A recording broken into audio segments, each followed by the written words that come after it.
আমাদের কিন্তু পলিসি মাননীয় প্রধানমন্ত্রী বলছে রিনিউয়েবল এনার্জি আমরা মানে ম্যাক্সিমাইজ করব। 2030 সাল নাগাদ আপনি ডিক্লেয়ার করা হয়েছে যে 10,000 মেগাওয়াট আসবে। খুব কঠিন কি কিছু? কঠিন না। আপনি দেখেন যে সমস্ত দেশগুলো আপনার ডেভেলপ করেছে বা অল্প সময়ের মধ্যে রিনিউয়েবল এনার্জি অনেক বেশি করেছে, তারা কোন পলিসি নিয়েছে, কীভাবে আগিয়েছে। আপনি দেখেন ভিয়েতনাম 1 বছরে 2019 সালে প্রায় 9,000 মেগাওয়াট করেছে এবং তার বেশিরভাগই আপনার রুফটপ থেকে আসছে।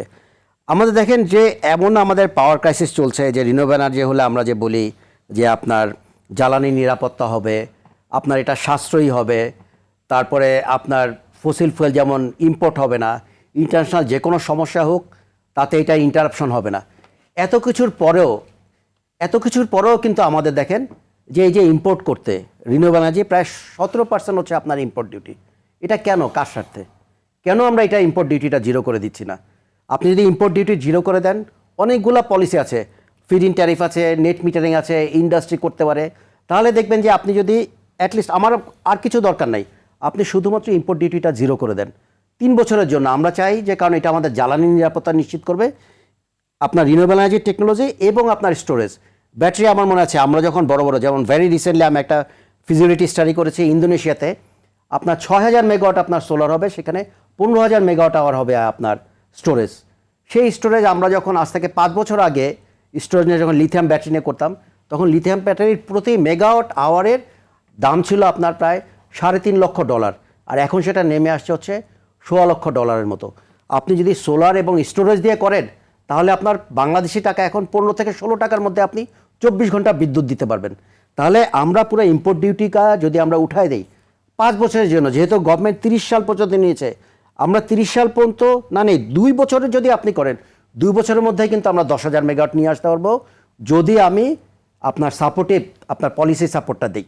আর ইনসেন্টিভ আমি বলছি না যে অনেক ক্ষেত্রে বলা হচ্ছে যে আমরা ট্যাক্স ইনসেন্টিভ দিব, তারপরে আপনার কি অন্যান্য ইন্ডাস্ট্রিকে আপনার অন্য ছেড়ে এগুলো তো দেওয়ার দরকার নেই, আপনার ইনসেন্টিভ দেওয়ার দরকার নেই, কিছু দরকার নেই। আপনি ফসিল ফুয়েলে আগে যেটা দিয়েছেন, যেমন আপনার এটার প্রোডাকশনের 15 বছরের একটা আপনার ট্যাক্স হলিডে দিয়েছেন, ওই ট্যাক্স হলিডেতে যান আর আপনি ইম্পোর্ট ডিউটিটা মৌকুফ করে ফেলেন। কারণ যখন ইন্ডাস্ট্রি দেখবে যে তার বিদ্যুৎ চলে গেলে যখন সে ডিজেল ব্যবহার করতেছে এবং সোলার এবং ব্যাটারি ব্যবহার করলে তার যদি 15-16 টাকার মধ্যে হয়, ডিজেল ব্যবহার করলে আপনার 30-25 টাকার মধ্যে হয়, তখন সমস্ত ইন্ডাস্ট্রি কী করবে? আপনার নিজের কষ্টে কিন্তু আপনার এগুলো বসাবে। আপনি দেখবেন যে বছর 2-এর মধ্যে আমার কিন্তু 2-3 বছরের মধ্যে আমরা 10,000 মেগাওয়াট আমরা অ্যাচিভ করতে পারি। এই যে আপনি 17% ইম্পোর্ট ডিউটি দিয়ে আছেন, আমার প্রশ্ন হচ্ছে এটা কার স্বার্থে? কেন আমরা করতেছি? কেন আমরা জ্বালানি নিরাপত্তার দিকে যাচ্ছি না? কেন আমরা ওই ঝুঁকির মধ্যে যাব? আজকে যদি আমাদের 30% থাকতো, এই যে আমাদের সাবকন্টিনেন্টে যদি দেখি, আমি 20%-এর নিচে, আপনার শ্রীলঙ্কার সবচেয়ে কম রিনিউয়েবল পোর্শন, বাংলাদেশ ছাড়া শ্রীলঙ্কার 20%, ইন্ডিয়াতে আপনার প্রায় 50%, আপনার পাকিস্তানে আপনার অ্যারাউন্ড 30%-এর মতো, আর নেপাল ভুটানে তো তার পুরোটাই রিনিউয়েবল, ওদেরকে কম্প্যারিজনে আনছে না কারণ ওদের হাইড্রো আছে। তাহলে বাংলাদেশ আমরা কেন আগাবো না? আমি বলবো যে শুধুমাত্র আমার পলিসি সাপোর্ট আর যদি একটু সদিচ্ছা থাকে তাহলে কিন্তু এই সেক্টরে আমরা বুম করতে পারবো, এবং অ্যাটলিস্ট যদি 30% আমরা নিয়ে আসতে পারি তাহলে কিন্তু আমাদের এই ডিপেন্ডেন্সিটা আপনার ফসিল ফুয়েলের উপরে অনেকখানি কমে যাবে। আমি কিন্তু স্যারের সাথে কমপ্লিমেন্ট করি।